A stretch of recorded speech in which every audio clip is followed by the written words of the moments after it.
കൈകാലുകളില്ലാത്ത ഒരു ജീവിതത്തെക്കുറിച്ച് നിങ്ങൾക്ക് ചിന്തിക്കാൻ കഴിയുമോ? രാവിലെ എഴുന്നേൽക്കുമ്പോൾ ഒരു ഗ്ലാസ് വെള്ളം കുടിക്കാൻ പോലും മറ്റൊരാളുടെ സഹായം വേണ്ടിവരുന്ന അവസ്ഥ ചിന്തിക്കാൻ പോലും പ്രയാസം. എന്നാൽ ഈ പരിമിതികളെല്ലാം കാറ്റിൽ പറത്തി ലോകത്തിന് മുഴുവൻ വെളിച്ചമായി മാറിയ ഒരു മനുഷ്യനുണ്ട്. അദ്ദേഹമാണ് നിക് വ്യൂയിച്ചിച്ച്. ഏറ്റവും പരിമിതമായ അവസ്ഥയിൽ നിന്നും ഒരു കോടീശ്വരനായി മാറിയ ലോകത്തിന് മുഴുവൻ വെളിച്ചം നൽകുന്ന ഒരു മനുഷ്യൻ. 1982 ഡിസംബർ 4 ഓസ്ട്രേലിയയിലെ മെൽബണിനാണ് നിക് ജനിച്ചത്. ടെട്രോ അമേലിയ സിൻഡ്രോം എന്ന അപൂർവ ജനിതക അവസ്ഥ കാരണം കൈകാലുകളില്ലാതെയായിരുന്നു ആ കുഞ്ഞ് ജനിച്ചത്. നിക് ജനിച്ചപ്പോഴുണ്ടായ ആഘാതം കാരണം അദ്ദേഹത്തിന്റെ അമ്മയ്ക്ക് ആദ്യ 4 മാസം കുഞ്ഞിനെ കൈകളിൽ എടുക്കാൻ പോലും കഴിഞ്ഞില്ല. എന്നാൽ പിന്നീട് ആ മാതാപിതാക്കൾ യാഥാർത്ഥ്യം ഉൾക്കൊണ്ടു. നിക്കിന്റെ അച്ഛൻ ബോറിസും അമ്മ ദുഷ്കയും അവനൊരു ഭാരമായില്ല. അവനെ മറ്റുള്ള കുട്ടികളെ പോലെ തന്നെ സ്വയം പര്യാപ്തനാക്കാൻ അവർ ആഗ്രഹിച്ചു. അവർ അതിന് തീരുമാനിച്ചു. സാധാരണ വിദ്യാലയത്തിൽ പഠിക്കാനായി നിയമപരമായ അനുമതി വാങ്ങിയ ഓസ്ട്രേലിയയിലെ ആദ്യത്തെ ഭിന്നശേഷിക്കാരനായ കുട്ടിയായിരുന്നു നിക്ക്.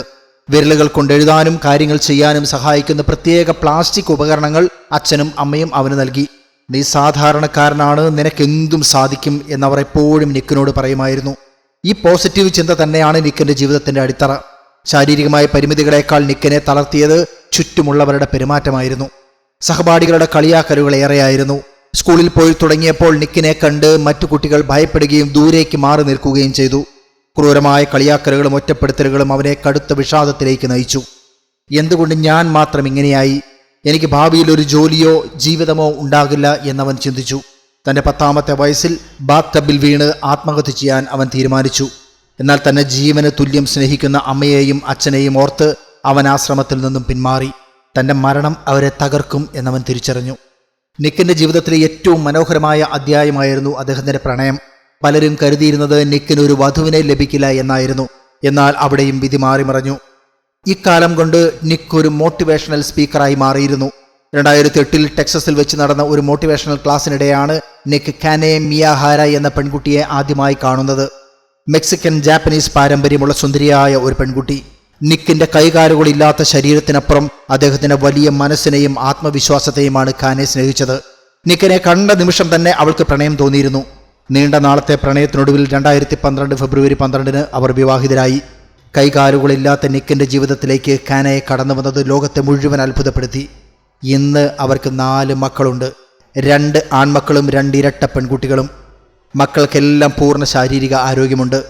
തൻ്റെ പരിമിതികളിൽ നിന്നും ആത്മഹത്യ തിരഞ്ഞെടുത്ത ആ സാഹചര്യത്തിൽ നിന്നും തോറ്റുകൊടുക്കാൻ തയ്യാറാവാതെ മുന്നോട്ട് പോയ നിക്ക് ഇന്ന് ലോകം അറിയപ്പെടുന്ന അതിസമ്പന്നനും പ്രശസ്തനുമായ വ്യക്തിയാണ്. തൻ്റെ ശാരീരിക ബുദ്ധിമുട്ടുകൾക്കിടയിലും 21ാം വയസ്സിൽ ഫിനാൻഷ്യൽ പ്ലാനിങ്ങിലും അക്കൗണ്ടൻസിയിലും അദ്ദേഹം ബിരുദം നേടി. ലോകമെമ്പാടുമുള്ള ആളുകൾക്ക് ആത്മവിശ്വാസം നൽകുന്നതിനായി അദ്ദേഹം ഒരു അന്താരാഷ്ട്ര സംഘടന തുടങ്ങി, ലൈഫ് വിതൗട്ട് ലിംസ്. കൈകാലുകളില്ലെങ്കിലും തൻ്റെ ഇടതുവശത്തുള്ള ചെറിയൊരു പാദം ഉപയോഗിച്ച് നിക്ക് ടൈപ്പ് ചെയ്യാനും നീന്താനും സർഫിംഗ് ചെയ്യാനും സ്കൈ ഡൈവിംഗ് ചെയ്യാനും പഠിച്ചു. ലോക പ്രശസ്തമായ ലൈഫ് വിതൗട്ട് ലിമിറ്റ്സ്, അൺസ്റ്റോപ്പബിൾ തുടങ്ങിയ നിരവധി പുസ്തകങ്ങൾ അദ്ദേഹം രചിച്ചു. ഇന്ന് അദ്ദേഹം ലോകം മുഴുവൻ സഞ്ചരിച്ച് കോടിക്കണക്കിന് ആളുകൾക്ക് മോട്ടിവേഷൻ നൽകുന്ന സ്പീക്കറാണ്. മികച്ച എഴുത്തുകാരനാണ്. സ്നേഹമുള്ള കുടുംബനാഥനാണ്.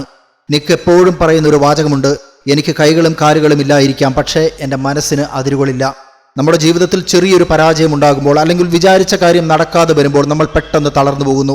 എന്നാൽ ഓർക്കുക, വിധി നമ്മെ തോൽപ്പിക്കാൻ നോക്കുമ്പോഴല്ല, നമ്മൾ സ്വയം തോറ്റുകൊടുക്കുമ്പോഴാണ് ജീവിതം അവസാനിക്കുന്നത് എന്ന്.